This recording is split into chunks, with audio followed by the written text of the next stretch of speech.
What's the worst advice someone ever gave you, but you still followed? Stick with a job no matter how bad it is. I stayed with a terrible job working retail, dealing with horrible customers and sexual harassment. I was told I wouldn't find anything better. When I met my now wife at the age of 19, one of my coworkers said that it's very important to start at the bottom with presents and work your way up. She still has the sacks I gave her on our first anniversary on the wall over our bed as a reminder.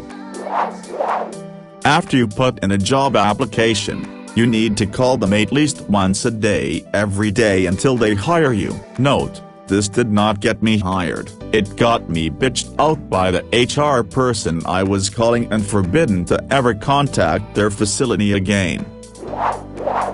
In the 5th grade, my teacher was talking about bullying. Then she said, if anyone tries to bully you, just agree with them. So the next time I got bullied, I agreed with the bully and they bullied me more. My father always taught me and my brother that having friends is bad and in the end they will never be there for you, so every time I told my father about my friends he would get kinda mad and give me the advice to stop talking to them. Now I'm afraid of people and have several trust issues. Thanks, Dad. Don't go to university because it's too hard for you. Take early childhood education program at college because you will do better at it. Switch to liberal arts because this is too tough for you. And most importantly, don't go to university because you're going to fail. And people wonder why I'm contemplating not going back to school. Edited because I forgot time on mobile. Never apply for any government assistance. 2 years of suffering trying to work full-time with a painful disability. Quit a particularly terrible job, and wanted to apply for food aid until I could find another gig. A friend with lots of DHS experience recommended I apply for Social Security just to get in the system. Turns out my disability was bad enough to get accepted the first time, which I wasn't expecting. Really could have used that support. Oh, the 30+ previous years of my life. Buy a home now before the prices go up. My fill in 2006, we bought in 2007 and paid $259,500 for our 1,300 square feet house. We really couldn't afford it and had an 80-20, so we had 8% interest for one loan and 6% on the other. And in 2008 it was worth $97,000, so refinancing wasn't even an option. We watched all of our neighbors walk away or get foreclosed on, but we kept paying our bills, and as of this very moment our house is worth $462,000. I'm so happy we stuck it out. We both worked our asses off and the house will be paid off in 2 years. It worked out for us. It's a horrible idea, especially since 1,300 square feet houses are $460+K. My heart breaks for future generations. I honestly don't know how people are going to afford housing in the future. Had a falling out with some friends. My husband recommended I reach out to an old friend who ghosted me suddenly in a manner that induced some pretty severe abandonment drama. Went for it anyways because it's been so long. Surely they changed. I'm now experiencing the same things as last time. If you keep trying, bro, maybe things will work out. You guys are perfect for each other. You love each other. Just keep trying. Regards to an ex. Tried for a year, wept for another half a year. When I was 19 and poor, I needed to take on a roommate for a summer to make ends meet. They were going to be coming in from across the country and needed a mattress which I didn't have. I went to a Goodwill where I knew they had decent ones for $50. When I drove down there I realized I didn't have any raw port wine. I say, give me 1 second, I'll get some and come back. They guys working there say don't worry about it. We got this, and 3 of them quickly fashioned ropes out of old neckties and strap it down. I was like, okay, cool, I guess. I probably made it a mile before they snapped and the mattress and box spring off the roof. The mattress rolled like a wheel down the center lane with cars dodging it in every direction. The box spring exploded into matchsticks and springs. It was chaos. I pulled off to the side of the road and tugged all of the necktie ropes back into the car and went back to the Goodwill, where I successfully begged them for a second one. I imagine the first one is still there.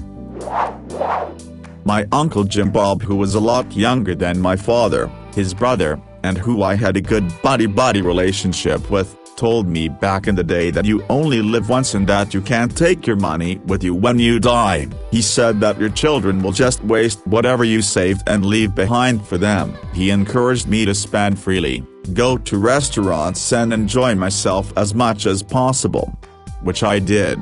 I did not see a cent. Then 2020 happened. No more job, no income, no savings to fall back on. Car broke and I could not repair it. Lost the house, all thanks to Uncle Jim Bob. But I guess I was an idiot too for listening to him. Save money for a rainy day, people.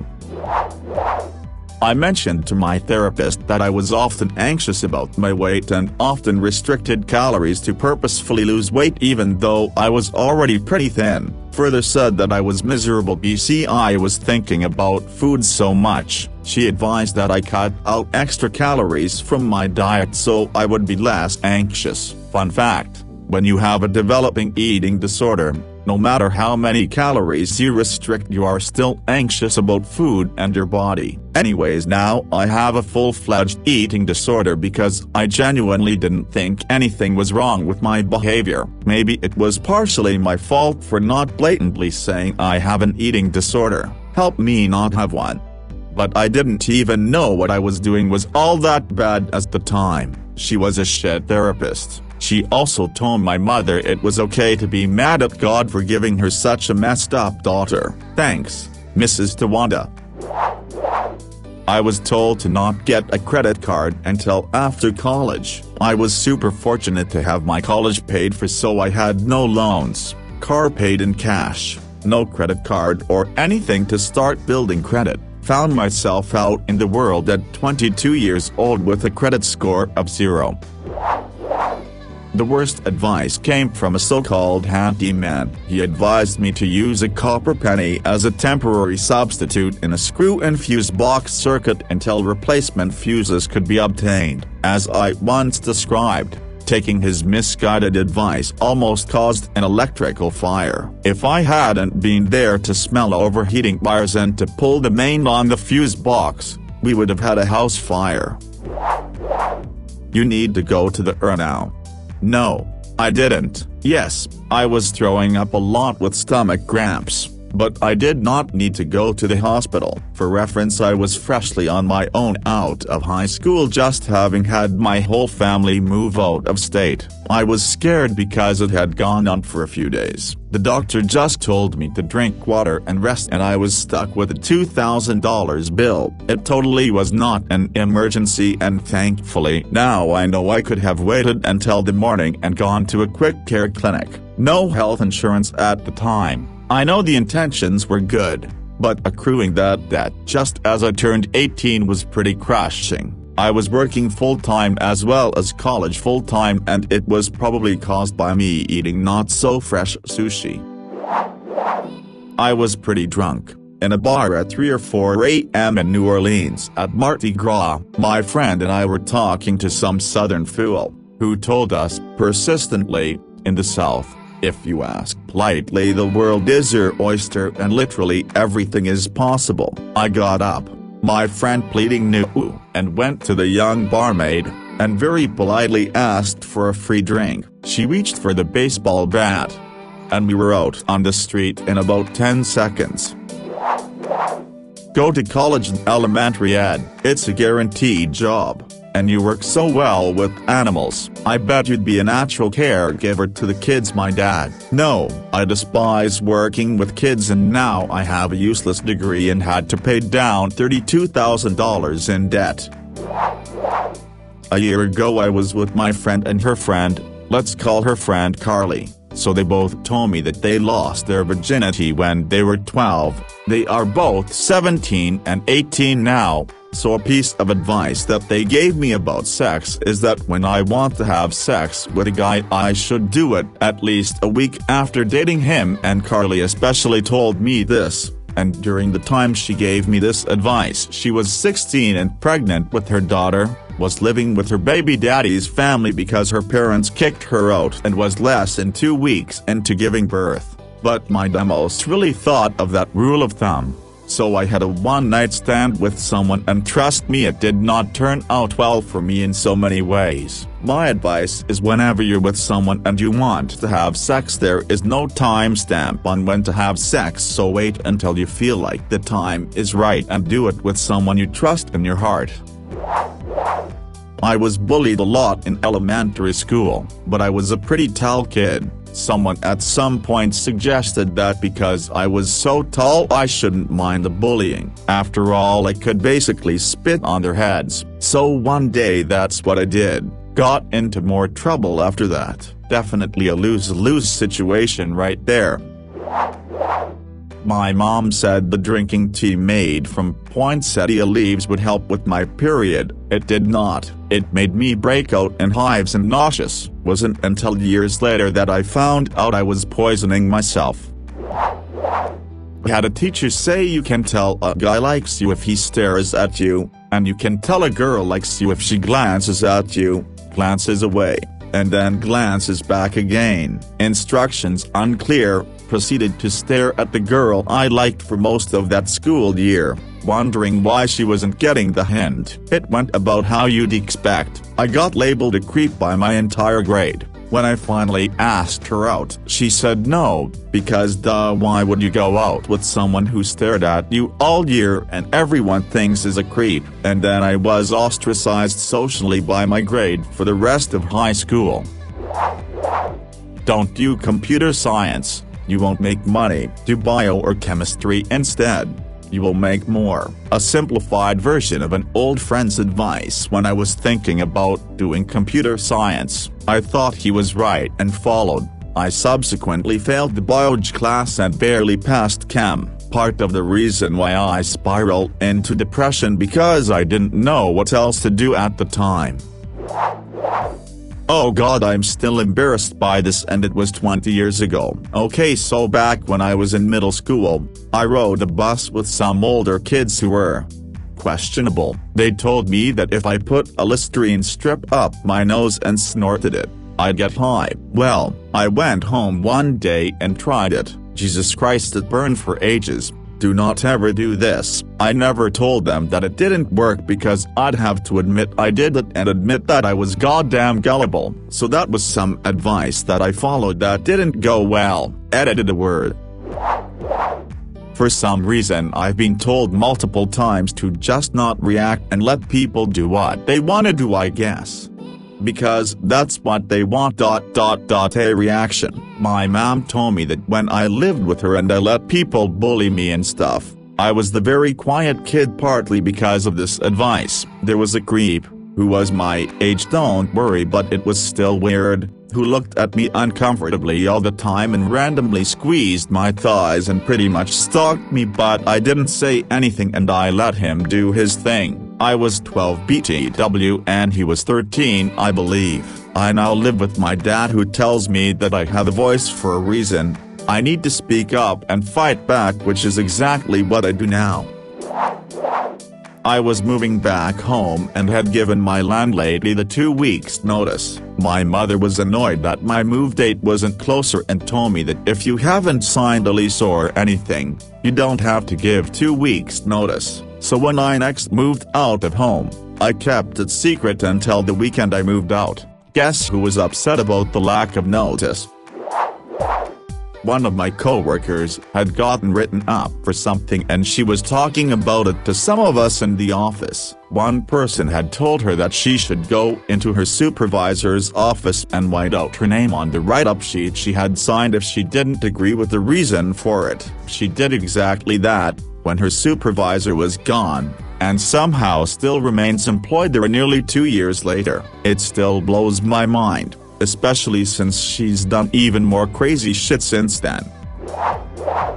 I told my mom that my boss was a verbally abusive asshole. She told me I should just stick it out, it's probably not that bad. I'd be such a failure if I lost another job. So I spent 1.5 years working for a narcissist with a gambling addiction who took perverse joy in making life as miserable as possible for the people working for him. Intimidation, condescension, violent outbursts where he'd slam his fists into the desk and start tirading about whatever had triggered his delicate temper. Between the narcissist and my mom's attitude, I fully believed that to quit would prove I was a failure who couldn't handle myself.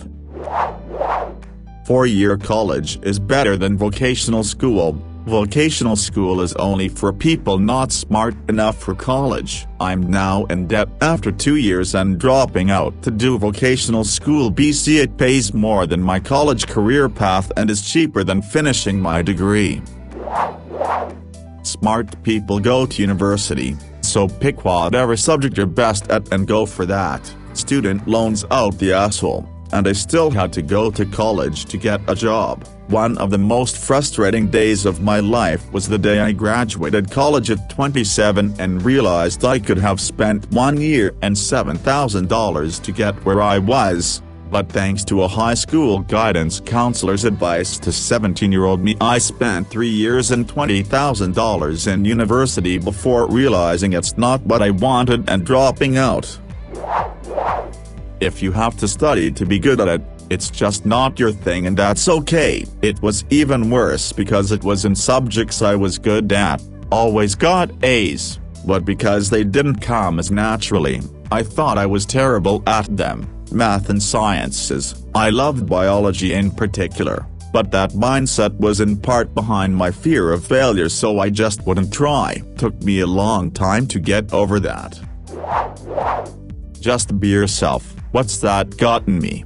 Exactly, fucking nothing. No one calls me, no one texts me, no one would notice if I disappeared right now. Maybe they'd notice in a few weeks, when they realize that the guy that would say hi to them sometimes hasn't been around in a while. But even people I consider to be my friends would forget me pretty quickly. No one would care. I'm just an option to people, a last resort, if one at all. No one misses the last resort, they just move on to the next one. A couple of years ago I was taking 17 semester hours and working 20 hours a week. I was struggling financially and found out the university offered financial advice. The advisor told me I should get another job. I did and made it another 1.5 months before I was seriously burnt out. I quit both jobs and dropped 2 classes but finished the semester. I had another job within weeks, so I survived, but it wasn't a fun time. A classmate told me to reply "It depends on our teacher's question. Something if I want him to be my dad, BC I was taking too much time thinking WTH am I going to answer. I took her advice and said it. Spent my 9th grade days carrying that inside joke of our class. My mom told me to fight back against the bullies that were bullying me. Next day I called the bully a beanhead, because he was ginger, constantly, and he went to our personal tutor and told her what I said, and she told me that I'll be suspended. If it wasn't for my mom calling her up and saving my ass, I would have gotten suspended. Get drunk and high, it's fun. Did it once and hated every second. Never doing that again. I drink an occasional glass every now and then at a party, but I've never so much as gotten tipsy since, and I don't even go near drugs. Weed, avoid them like the plague and turn down any invitations to places that involve them. My mom would be proud, I hope. Just go for it. Sure, that may sound like good advice, but me and my boyfriend both had a crush on each other for a while. We both apparently went to the same person for advice, but every time we just went for it, something bad happened. Always say yes when your employer offers you more work. Advice from my dad. Yes, I got more money for working more shifts and learning different areas of the job, but I was so stressed and burnt out because of it, to the point where I had to go see my old therapist every so often, and she encouraged me to quit multiple times. If you fail to try the first time, scream a profanity as loud as you can and try again. My great-gramps gave me this advice when I was the small age of 7, and that very next week I lost a game of basketball and been screaming son of a bitch in the middle of the court. They called my mom. She couldn't get mad cause I was just doing what Grandpa said.